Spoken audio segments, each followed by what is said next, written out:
Halo, kami dari kelompok 5. Di sini kami akan memperkenalkan nama kami masing-masing.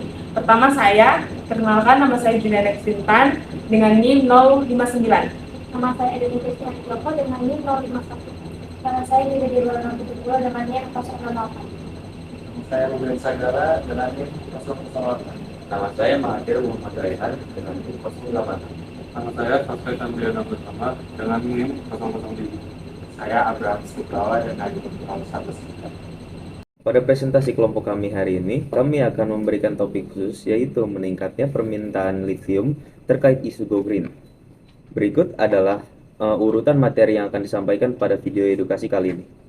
Yang pertama ada pembukaan mencakup latar belakang, dasar teori, dan perumusan masalah. Dan yang kedua adalah pembahasan, dan yang terakhir adalah penutup termasuk kesimpulan. Terkait dengan isu go green yang marak dibicarakan, banyak negara yang melakukan transisi energi dari penggunaan energi fosil ke energi yang lebih ramah lingkungan. Sektor transportasi merupakan pemakai bahan bakar fosil terbesar. Berdasarkan data Badan Statistik Pusat Indonesia, pada tahun 2020, jumlah kendaraan bermotor mencapai 136,13 juta unit kendaraan. Besarnya emisi gas rumah kaca dari pembakaran energi BBM sektor transportasi ini berdampak pada kenaikan tingkat pemanasan global yang dapat menyebabkan perubahan iklim ekstrem. Menanggapi isu tersebut, Indonesia menerapkan ekonomi hijau. Untuk itu, diperlukan energi alternatif selain BBM, yang lebih ramah lingkungan dan tidak merusak lingkungan atau green energy, seperti baterai mobil listrik. Mobil listrik merupakan salah satu sarana transportasi yang dapat memenuhi kebutuhan mobilitas masyarakat, namun tetap ramah lingkungan karena tidak memiliki polusi atau emisi gas buang, sehingga dapat membantu mengurangi dampak pemanasan global. Salah satu komponen penting dalam baterai mobil listrik adalah litium. Dengan meningkatnya permintaan kendaraan listrik menyebabkan meningkatnya permintaan terhadap litium. Dasar teori. Terkait dengan isu go green, banyak negara yang telah melakukan transisi energi dari penggunaan energi ke energi terbarukan. Indonesia sendiri menargetkan mencapai nol emisi pada 2060. Mendukung hal tersebut, Indonesia menerapkan transisi ekonomi hijau melalui pembangunan rendah karbon. Kendaraan bermotor merupakan penyumbang emisi karbon terbanyak. Emisi karbon dihasilkan dari pembakaran bahan bakar fosil pada kendaraan bermotor. Menurut Badan Pusat Statistik, jumlah kendaraan bermotor pada tahun 2020 mencapai 136,13 juta unit. Solusi dari hal tersebut adalah penggunaan kendaraan listrik menggantikan kendaraan berbahan bakar fosil.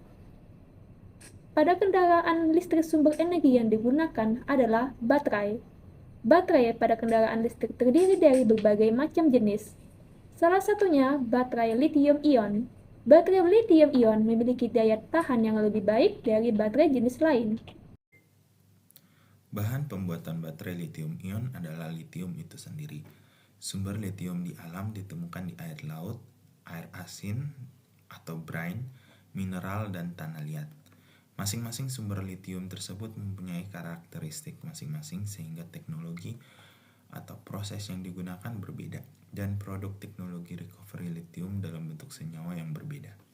Senyawa-senyawa ini selanjutnya akan dipakai sebagai bahan baku industri lain. Proses yang dipakai untuk mengolah sumber daya litium dalam bentuk air laut dan sumber air panas hot spring hampir sama. Litium yang terkandung dalam clay mempunyai proses tambahan, ekstraksi dengan air sebelum akhirnya memakai teknologi yang sama dengan pengolahan litium dalam brine. Kemudian, bagaimana peningkatan permintaan litium di dunia? Dan apakah terdapat sumber daya litium di Indonesia? Saat dunia terus beralih ke kendaraan listrik, permintaan litium diperkirakan akan terus meningkat. Permintaan litium tidak menunjukkan tanda-tanda melambat, mendukung tingkat harga tinggi yang terlihat pada tahun lalu. Dan saat kendaraan listrik terus beroperasi, kebutuhan akan litium hanya akan terus meningkat. Forecast memprediksi pada tahun 2030, permintaan global untuk litium diperkirakan akan melampaui 2 juta metrik ton setara litium karbonat, lebih dari 2 kali lipat perkiraan permintaan untuk tahun 2025. Peningkatan permintaan baterai untuk kendaraan listrik akan menjadi pendorong kuat konsumsi litium pada dekade berikutnya. Cadangan litium dunia yang telah diketahui sebesar 14 juta ton, dengan negara penghasil utama berturut-turut Chile, China, Argentina, dan Australia. Penambangan terbesar litium masih dihasilkan dari sumber tambang berbentuk brine. Walaupun Indonesia tidak tercantum sebagai negara yang mempunyai cadangan litium di Indonesia, tetapi 4 jenis sumber daya alam yang mengandung litium terdapat di Indonesia. Kapasitas sumber daya litium Indonesia dihitung berdasarkan sumber daya yang telah diketahui konsentrasi dan debit atau besarannya. Berdasarkan perhitungan yang disajikan pada tabel, kapasitas litium yang bisa dihasilkan oleh Indonesia adalah 14.105 ton per tahun. Sumber daya litium yang besar sudah cukup besar bila dibandingkan dengan cadangan litium Amerika Serikat yang 38.000 ton. Karena kapasitas sumber daya alam Indonesia disajikan dalam satuan per tahun. Berdasarkan data ini, maka di masa yang akan datang, terdapat kemungkinan Indonesia menjadi penghasil litium yang diperhitungkan bila dapat mengoptimalkan sumber daya litium yang tersedia di bumi Nusantara dalam bentuk brine, clay, dan air laut.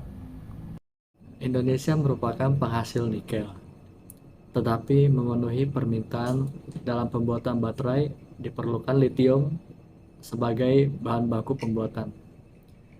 Litium merupakan bahan baku yang krusial dalam pembuatan baterai EV. Litium berperan sebagai penghantar arus distribusi ion yang ada dalam baterai. Indonesia melakukan perjanjian dengan negara-negara penghasil litium untuk memenuhi kebutuhan litium, seperti Australia. Alasan Indonesia melakukan perjanjian dengan Australia selain karena Australia merupakan penghasil litium terbesar di dunia. Australia berada dekat dengan Indonesia, sehingga kondisi geografis sangat menguntungkan kedua negara. Kesimpulan, permintaan terhadap litium diperkirakan akan terus meningkat seiring dengan meningkatnya permintaan terhadap kendaraan listrik. Di Indonesia, deposit litium hanya cukup untuk memenuhi kebutuhan domestik, sehingga Indonesia masih bergantung terhadap impor litium.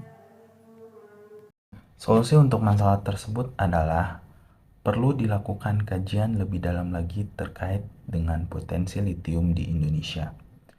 Agar jika terdapat cadangan litium di Indonesia, Indonesia tidak lagi bergantung ke negara luar dalam pembuatan baterai.